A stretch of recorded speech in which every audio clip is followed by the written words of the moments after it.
Hey, what's up, everybody? I want to welcome you to another episode of the Dreamers Pro Daily Recap, where we give you a recap of all of the hot topics that we covered that day. You can catch them in their long format and also catch it fully streaming for free on Apple Podcasts. Pablo Torre got the streets talking. Okay, he got the streets talking because Pablo has been making a lot of headlines after the things he's revealed about Kawhi Leonard, Steve Ballmer, and the Clippers. For those of y'all who may not understand fully what's going on, basically the premise of it all is that Pablo is saying that the Clippers paid Kawhi Leonard money under the table to circumvent the salary cap by Steve Ballmer investing $50 million into a company called Aspiration, and $28 million went to Kawhi, and Kawhi was required to do nothing, and he showed that contractually. You can even see his signature on the documentation there. And then Ballmer saying that, no, I got scammed. These guys scammed a lot of people. I don't know what agreement Kawhi and these guys had with them. And then Pablo's like, but this doesn't make any sense. How don't you know about this? Then he had a back and forth with Mark Cuban yesterday. Did we play? We played some bits and pieces of it, of them going back and forth with one another. So that's basically what's going on. So I think it was before I went to bed. Before I went to bed yesterday, I came across an image. Oh, goodness.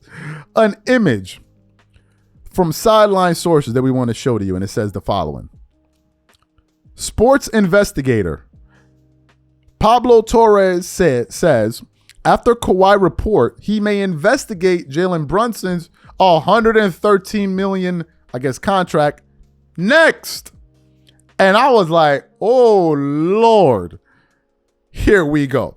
So then I decided to go to the comments. And let me tell you something, man. Knicks fans / New Yorkers were not joking with Pablo. And what they were saying, they sent him a serious warning. Serious warning. But before I even get into what the fans said, let's play what Pablo had to say on the Dan Patrick Show about his next target in Jalen Brunson. Take a listen to him here. And we don't know if those other owners have their own little shell game going. I don't know how in your reporting, if you're stumbling upon other owners who, because people love to talk. Once the first, person gets outed, now all of a sudden it feels like it's safe to out other people. Yeah. The difference here, and by the way, it's funny, like my tip line has never been more used by enemies of Jalen Brunson, right? Like look into that one, right? As well as, James Harden. Is there something in there with Jalen Brunson? Well, look, how he arrived at the Knicks, this is where I will have to defer to the reporting I may or may not do on this. Certainly was interesting, right? Like, okay, that's a pretty good deal for the Knicks. Has some whatever. Anyway, I don't want to get ahead of myself in terms of that's that. A tease, though. That's a tease. It's a bit of a tease. Okay. Yeah, I'm showing a little ankle with you. I always show a little bit more ankle than I should with you. But by the way, subscribe, like and subscribe. But the thing about how often this happens is a really fascinating question, because I would argue that it doesn't happen to this scale and with this level of documentation, which is only enabled because of the collapse of this fraudulent company. Okay. Let's get into these comments. Here we go. One guy said, bros obsessed with pocket watching grown men. That ain't even it, bro. Let's keep going. One guy said, how did Dallas get the number 1 pick? Another guy said, man, investigate the politicians. Another guy said, hell yeah, keep going after these situations. It's funny seeing people mad in the comments. Hold up. Another guy said, Brunson, we're going full excommunicado. Another guy said, investigating everything but how the Lakers got Doncic, and then next year Mavs were gifted with the number 1 pick. It gets worse. Another guy says, I can wholeheartedly say I don't care. Leave him alone. Here we go. One guy said, Pablo out here snitching on youngs to put money in his own pocket. This ninja must be broke. Hold on, it keeps getting better. He says he better chill before the NBA put a hit out on him. LOL. It gets better. Bro the Fez. Broke AAAH. I think broke ass pocket watching. Another guy says it gets better. Imagine having a career where people tell you get life. Another guy said, professional snitch. Another guy says, Knicks mob catch him in NYC is quiet. Another guy said, smack ends all this for good. It gets better. Another guy said, at Pablo, bro, I mean this in the most respectful way possible.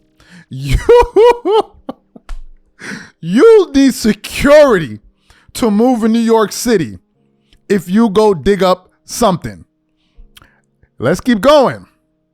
Somebody said, where Luigi Mangione when you need him? Another guy posted a bunch of rats.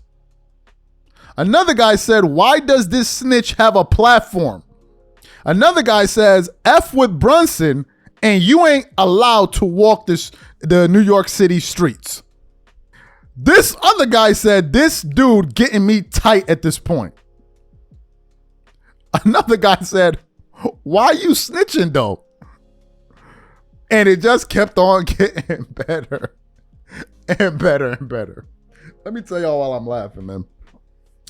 I was reading these comments in the New York City accent. And bro, it was just hitting a different way, man. Like, I told you I was recently in New York. Okay, I was recently in New York. I think in, was it April or May? One of those months. And the Knicks won the playoffs. I think they were playing, was it Boston? I forgot who they were playing. I don't remember who they were playing. But I know the Knicks had just won a game. And I was staying in the city. And after that game, the Knicks won. I didn't go to 34th Street. I was on, I think I was on like 38th Street or something like that. I don't remember. And I was coming back from like a restaurant by myself. And you could see Knicks fans in the streets. Like you saw a dude looking like he was drunk. He had a Knicks jersey on. You seen another dude on a bike with his jersey. Like Knicks fans don't play with the New Yorkers don't play with the Knicks. They don't play at all. You saw what Brian Windhorst went through when he was leaving the Garden. Now, I don't even know why he was there by himself like that. I don't know what he thought New York was. Maybe he thought because, okay, I'm at the Garden. I'm in New York City. It's all, no, it ain't. You saw how they were harassing him out there. So reading these comments, man, like New York they're not playing with this dude. Y'all think it's a joke. They're not playing with him. They're like, go investigate somebody else. Go look into somebody else. And I don't even know why you would look at Brunson, because Brunson, at least his reason was he lowered his money so he can get other guys' money on the team. It wasn't like as if Kawhi Leonard was lowering his money so other guys can get paid. That was a totally different thing. Totally different thing. And my thing is, well, if you're investigating Brunson next, then investigate everybody. If you're going to investigate Brunson, investigate Clutch Sports. And ask yourself, how is it not tampering that Rich Paul, who's LeBron's agent and is connected directly to LeBron, every team LeBron is on is a whole bunch of clutch clients on that team. You're not going to investigate that neither? What about the 2011 Miami? With the Cologne and all of that, when they got there, when we published the video of Lenny Kravitz talking about, we've been knowing about this for months. And he wasn't supposed to say that. But you're supposed to start negotiating with teams after the trade deadline starts or whatever it is. What about that? You're not going to investigate that. You're just picking on, choosing on these teams. So if you're going to do that, do everybody. Investigate all the NBA. But in terms of these Knicks fans, they are not playing. Trust and believe. Them dudes is not playing. Now, we're talking about another city or whatever it is, but me being in New York or growing up in New York, them dudes they're not playing when they say that. They're not playing at all. As you guys know, the NBA has been facing some serious challenges over the last few years, particularly for ratings and the All-Star game in particular. The All-Star game has turned into an absolute disaster. And some people are even asking for it to be canceled, I think after this try, because it's been so abysmal, to the point where even former President Barack Obama called out the All-Star format, like, you guys are not serious. If you're not going to take the game serious, so why should we take it serious, right? It's been pretty bad. Then I came across a report here from Awful Announcement with the following headline stating, NBA finalizes USA versus World format for 2026 All-Star game on NBC. And I'm like, okay. And it says, everyone seems tired of the NBA All-Star game, no matter what format the league tries. But that hasn't stopped Commissioner Adam Silver and company from changing the event repeatedly in recent seasons. The 2025 contest, the last broadcast on TNT, marked a low point. All-star rosters were broken into smaller groups, then played each other in an expedited tournament that included a Rising Star squad. Fans could hardly even focus on the games. However, because of the prolonged goodbye ceremony for the Inside the NBA crew and the surprising shooting contest hosted by YouTuber Mr. Beast.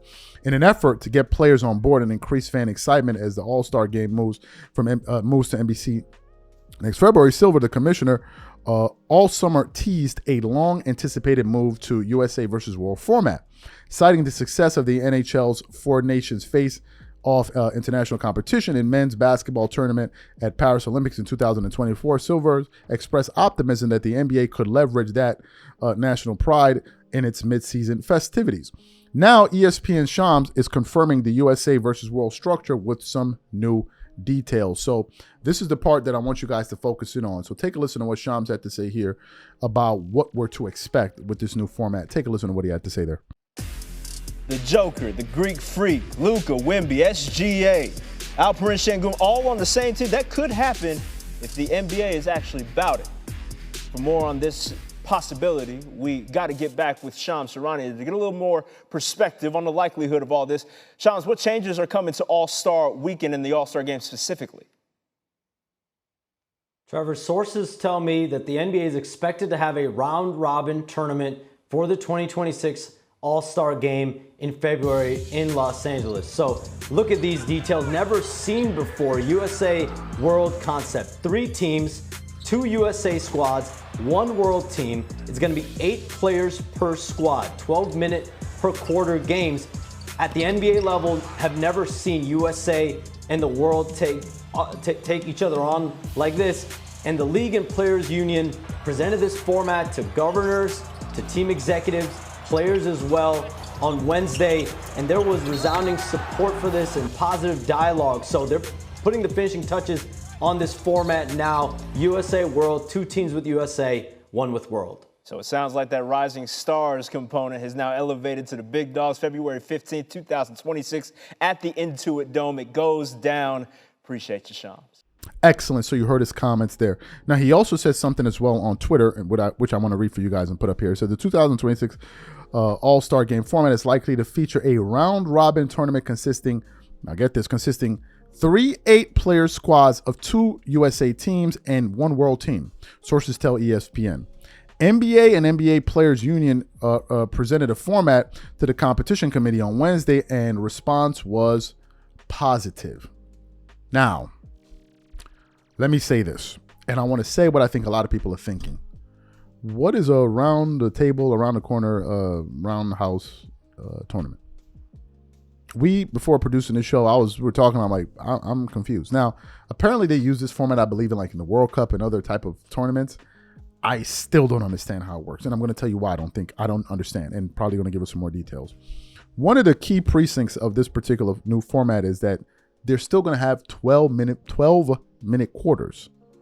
So you have 3 teams, 2 of which are American teams, 1 is a world team. They're all going to play each other. So how they're all going to play each other, we're talking about what? 3 games? Now, trust me, I don't want to get into probabilities of team A. I don't know I don't know the various outcomes, but I don't understand yet how it's meant to work, to be honest with you. I don't know, unless it's like team A plays team B, right? And then it's like one team plays twice, one plays once, right? And I'm assuming, probably as I'm doing this show with you guys now, is occurring to me, maybe what will happen is the 2 USA teams will play to determine what's the best USA team. And then whoever the winner is in that, between those 2 guys, they now play the world team. That's what I'm thinking. Right? That's what I'm thinking. That could be one way. But let's get to the other aspect of this, which is what we put on the thumbnail and all of that. Folks, I think it's going to be a bloodbath. Let me just see this real quick. International NBA players. I think it's going to be a bloodbath. I think it's going to be a bloodbath. The reason I say that is this. Since it's an 8-man roster. I don't think the USA has any combination of players that's going to be better than the combination of players that the foreign team is going to. I don't think so. And I think America is going to get embarrassed, especially if they go in there lollygagging like they have been known to do. If they go in there lollygagging, they're going to get wiped off the planet, man. I'm telling you. First of all, let's look at some of the top foreign players. Okay, let's look at the top foreign players. You can pick whatever 5 NBA players you want that are American. Let's just, off the top of our head, because LeBron's going to make the team regardless. LeBron James, Anthony Davis, Anthony Edwards, remember 8, right? So they're going to play 1-8 team. Let's just assume the process of how the tournament works is how it works. So it's going to be LeBron James, Anthony Davis, Anthony Edwards, Jason Tatum, Jalen Brown,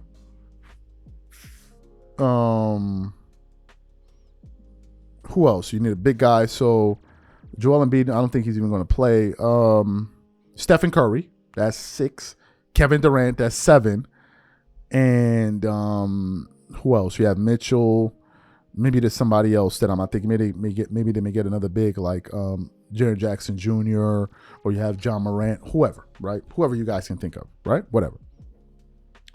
Let's look at that international team. Here are the names I'm going to say first.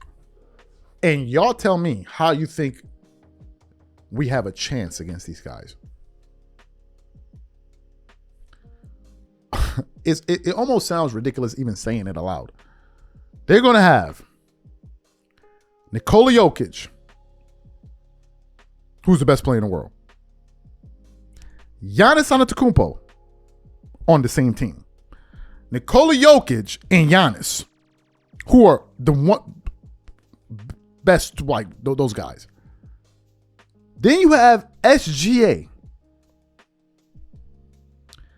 Then you have Luka Doncic. Right? Those 4 guys. Those 4 guys are better than any other 4 guys the NBA players can put out. Their first 4 are better than all of them. Then you can start going into names like, let me see some names here. Pascal Siakam. What's this other guy here? You have Joel Embiid. You have Lauri Markkanen. Who else do you have here? Kristaps Porzingis. Let me see. Rudy Gobert, who's a big. Franz Wagner, he's a bad boy. OG Anunoby. Nikola Vucevic. And some other players, right? You can fill in Şengün from the Houston Rockets and a few other guys, right? Let me see who else they got. Rui Hachimura and all that. But my point is this, man. There's no team on earth that the United States can put out in their starting 5 that's beating a team, and in your starting 5, you have Nikola Jokic, Giannis Antetokounmpo, SGA, and look, they don't have a chance. They don't have a chance. And those guys actually play with motive. They don't have a chance. They don't have a chance. They will have the best players by an overwhelming margin. By an overwhelming margin. Overwhelming. Now, I've heard Jeff Teague has complained about they're going to be all-stars, but they didn't even call them all-stars. They're calling it an all-star game, but they're just calling it world team. Y'all can have all the all-stars. They're not beating those guys, man. They'll never lose. Jokic, Giannis, Luka, and SGA. So we're going to get deep fried. We are going to get embarrassed. They have nobody to deal with. Absolutely nobody to handle those guys, man. Nobody. And you talk about who gonna guard, who gonna play defense on all that stuff. They got too much offense, bro. They got too much. You got Joker, Luka, Giannis. All those guys have averaged 30. I think Joker did it not too long ago, but Giannis and Luka always do it. I think they're doing this to embarrass the American players. I think they're doing this to them, and they're doing this so these guys can now be prideful. But if they go out there and lay an egg, it's going to be an embarrassment. And I think that even if they try, they're going to lose. There's no way. Their team is better by an overwhelming margin. Overwhelming. They have the 4 best players in the world. And if Embiid wanted to play with them, bro, they have the 4 best players. Like, there's no other players coming before those 4 guys I just mentioned. Nobody's coming. Giannis, Joker, Luka, SGA. There's nobody in between them. And then we start with whoever is left at the end. Oh, I can't wait to see it. Yesterday, we spent enough time talking about this whole Kawhi Leonard Clippers scandal. But today, we're going to be talking about some other things. And Charles Barkley's back in the news. So yesterday, day before yesterday, he was on the Bill Simmons show, right? He was on the Bill Simmons show. He was talking about a bunch of things, his new deal with ESPN inside the NBA. He was speaking about Luka Doncic being slim and all of those things, right? But then it gets to the part where they started to, Bill Simmons actually brought up the new LeBron James commercial, right? So LeBron made a lot of headlines last week or this week, however you want to describe it, with his new Nike commercial where, let's just say, a lot of people didn't like it. And the words, one of the reoccurring words I kept on hearing all throughout the internet was the word cringe, right? A lot of people thought that it was cringy and it was just laced with a bunch of lies. And also it seemed like it was an egomaniac that created the ad. It was just crazy, right? It was absolutely crazy and a lot of people reacted to it. So Bill Simmons brought this up, and it's important to say that we actually did a show where Bill Simmons actually reacted to that ad, he himself calling it a yikes moment. Like it was terrible. At least that's what he said. So he then asked Charles Barkley to kind of weigh in on it. And then what's interesting is that Charles then decided to go off on a tangent. And he then started to talk about the number one thing that he hates about LeBron James, right? And as it turns out, it's something that a lot of us fans, we ourselves don't like. So to hear Charles Barkley say it, I thought was number one, refreshing, but I was stunned that he just came out there and said it, because most guys in sports media will not do that. Most former athletes will not do that, but he did. So what we want to do now is I want to play what Charles Barkley had to say about the number one thing he dislikes about LeBron James, and then we're going to come back and continue on the show. Take a listen to what he had to say here. Shout out to Michael Jordan for making us all a lot of money, brother. You know, speaking of commercials, LeBron did that Forever King commercial. Did you see it? That Nike thing? He did. I probably saw it, but didn't pay it that much attention. Yeah, it was like this, 45-second commercial about all the people he's vanquished. And it's like just close-up shots of him with a crown on. I think I don't really understand what his MO is. And if you talk about it, it's like, well, you're being critical. And it's like, this guy's one of the best players of all time. And it seems like that's the only thing I hate about LeBron. First of all, he's a great, great player. He's an amazing person, really nice guy. But for him and his guys, if you don't say he's the greatest ever, it's like you could commit treason. Right. You're either for them or against them. Yeah, it's like, can I just say you're one of the greatest players of all time? No, you cannot. You cannot. If you do not say he's the greatest of all time, you're committing treason. I mean, you can't even mention Michael, Kobe, Bill Russell, Kareem. I mean, there's a faction of Kareem people. I actually feel like Kareem's the one guy who get left out. 100% agree. Yeah. I mean, because nobody has a better career, high school, college, and pros than Kareem Abdul-Jabbar. Plus, he got 4 years at UCLA that he could have been in the NBA just putting up stats, and he would have been one of the best guys. And but that's the only thing I don't like about LeBron and his guys. They're like, if you don't say he's the greatest thing since sliced bread, they hate you. And it's really sad. And it pisses me off when it happens too. But like, yo, man, it's just people's opinion. Because first of all, most of these young punks today in the public, they never saw Michael Jordan play. Right. They never, most of them never saw Kobe play. They definitely didn't see Kareem or Bill Russell play. But for some reason, this generation, you're being blasphemous saying LeBron. And listen. Excellent. So you heard what he had to say. So Charles is essentially saying this, that if you don't call LeBron James the GOAT, or if you're not constantly comparing him to Michael Jordan, then him and his camp will hate you. They'll absolutely hate you, which is one of the reasons why I was perplexed as to why Stephen A. Smith continues to kiss his butt. Don't get it twisted. Stephen A. Smith is still kissing LeBron James's ass. Don't get it twisted. Forget about the fact that he's up there talking about, we're never talking. I don't dislike it. I dislike him and blah, blah. Forget about all it. Whatever he says, he always ends it off with, but he's still the second greatest player of all time. It's like he's so used to kissing this guy's ass. It's almost like as if he doesn't realize that he does that. And this is what a lot of people in media do. It is a bloody fact. And if you go out there and say, LeBron is not the greatest ever, you have problems. We have a problem. Or if you say that he's not number 2, at least, people come after you. Well, what do you mean he's not number 2? You have clearly displayed that you don't know anything about basketball. If you don't have him ranked number 2, you clearly have lost the plot. You've lost the plot. You're not even qualified to be having this conversation. It's almost as if we have to adopt their line of thinking. If we don't, you don't understand basketball. So they're the only ones that understand basketball, these people.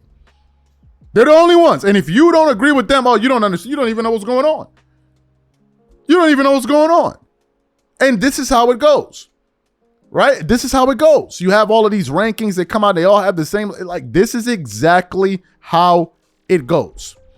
And if Charles or other people in media are not singing his praises, they don't like you. They view you as an adversary because you are not parroting their talking points.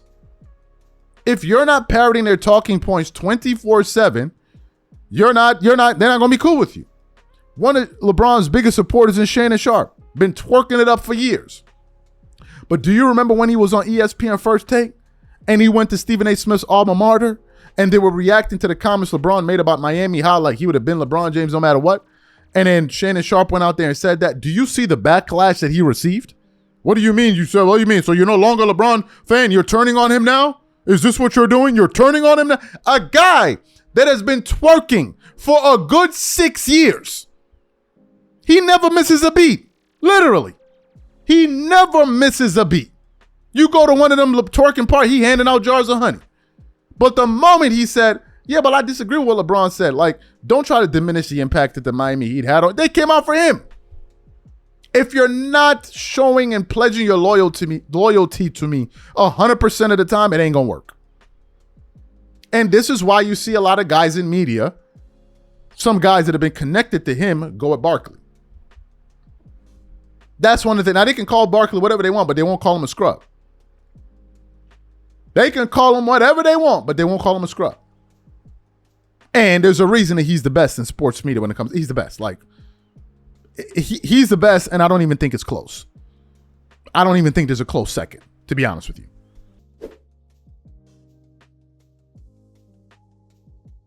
I was recently reacting to some comments that Charles Barkley had to make about the number one thing that he hates about LeBron James. And as he's talking about it, he then began to kind of expand on his initial thought. And I began to think about this thing from a macro standpoint, right? Because Chuck was essentially saying, we're going to play the sound momentarily that he had on the Bill Simmons show. He was essentially saying that if you don't have LeBron James as the greatest player of all time, him and his team or supporters or in a circle will come after you. For those of you who didn't hear what Charles had to say, I want to play his comments for you now, and I'm going to come back and continue on the show. Take a listen to Chuck here. Shout out to Michael Jordan for making us all a lot of money, brother. You know, speaking of commercials, LeBron did that Forever King commercial. Did you see it? That Nike thing? He did. I probably saw it, but didn't pay it that much attention.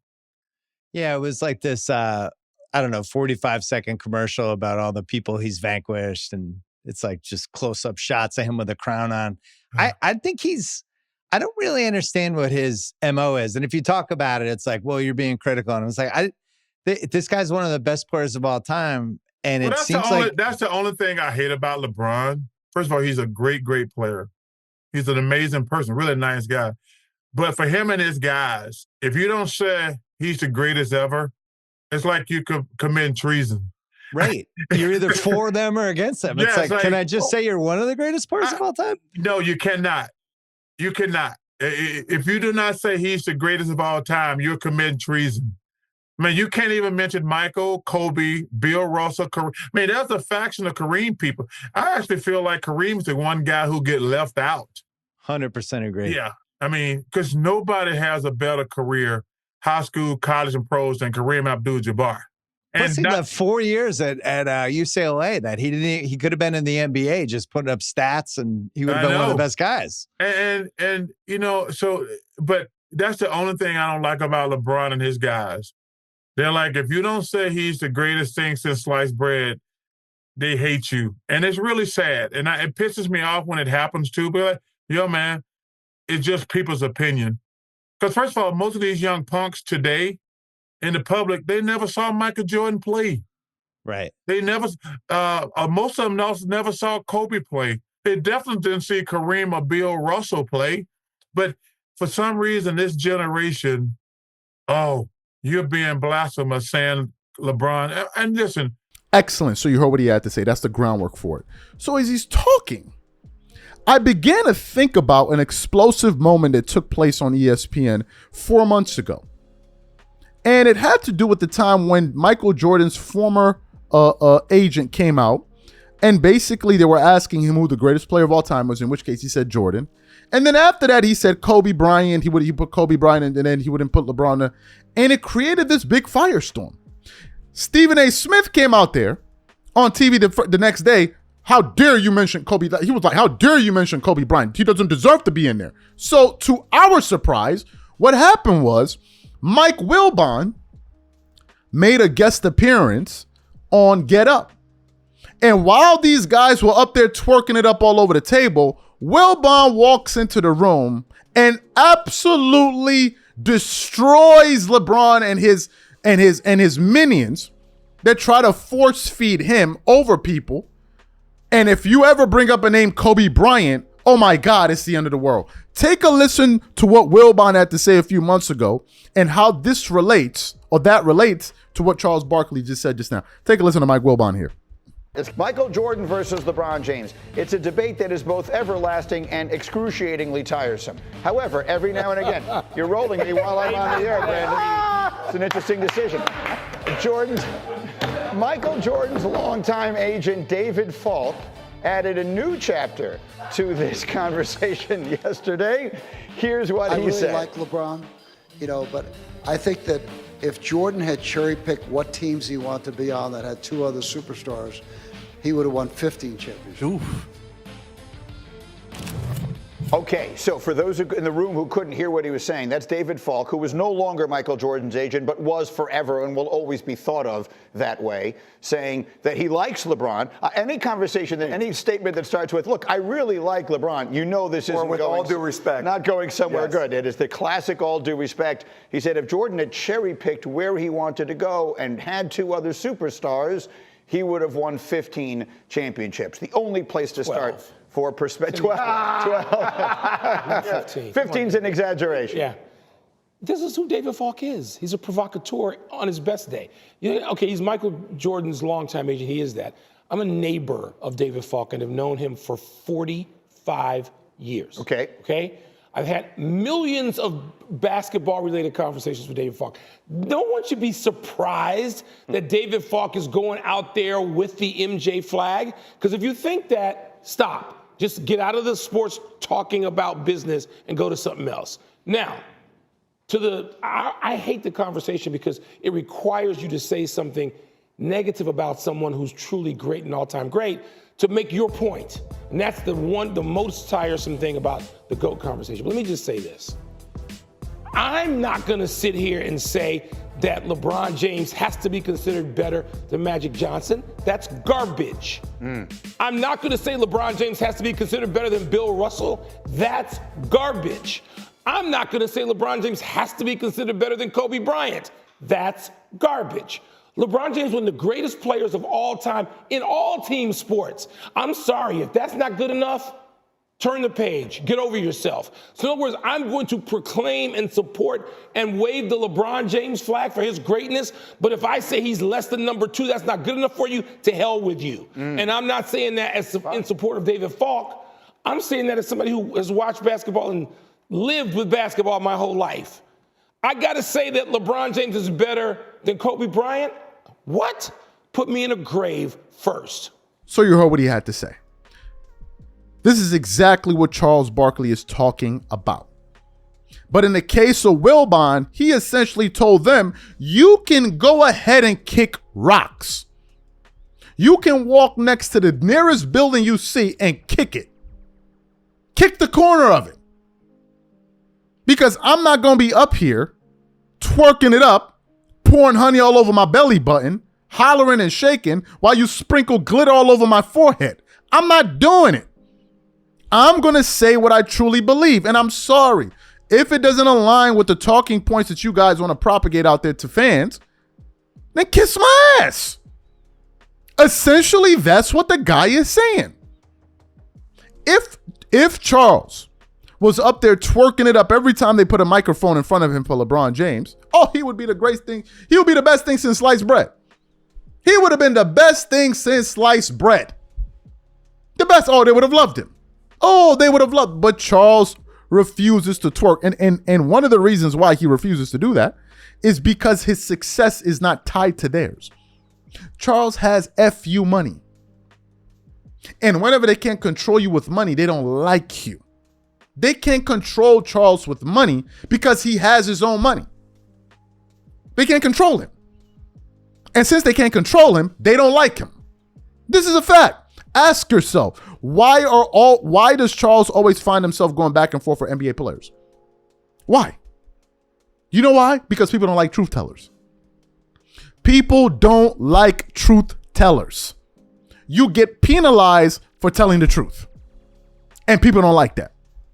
They don't like it. Now, the irony in all of this is Charles Barkley could have spent the last 15 years twerking for LeBron. 15 years. But if he made a mistake one day and just said, you know what, I don't like what LeBron did here. I think he's wrong for this and that. They would have thrown him out the window. We're done with you. We're done with you. We're done with you. You've heard Stephen A. Smith say he's had a conversation with Paul where if you don't have LeBron James as the GOAT, well, they view that as disrespectful. These people are they're gone, bro. They feel that if you don't have him as the GOAT, is disrespectful. And they cannot fathom other fans who feel like you even having him in the same conversation with Michael Jordan is disrespectful. You saying he's better than Kobe, they can't fathom that. Because in their minds, the way they see the world is the way the world needs to be. That's just the reality of it. They're not open to different views. They're not. And they don't care about explaining their positions at all. Listen to any one of these guys. Make a solid case. They really can't do it. Do you know why? Because their case is based on omission. Omission. What do I mean? All they do is talk about the great things that LeBron did, but they don't talk about losing. They don't even factor it in. But then the irony of it is they quote 4 championships for every. Well, that's a byproduct of winning. Is it not? Is it not? It's a byproduct of winning, which means what? Winning matters, right? So if winning matters, losing doesn't matter. No, it doesn't matter. Losing only matters when we're comparing him to a player that's won less. But if we're comparing him to a player that's won more, then it's you guys are making too much out of it. Then they shift the conversation to MVPs. Then when you get to a player that has more MVPs than him, they shift the conversation to longevity stats. And in all of this shifting and moving and shaking and twerking, they never mention losing. They never do. But then they think they're smart, but they're dumb.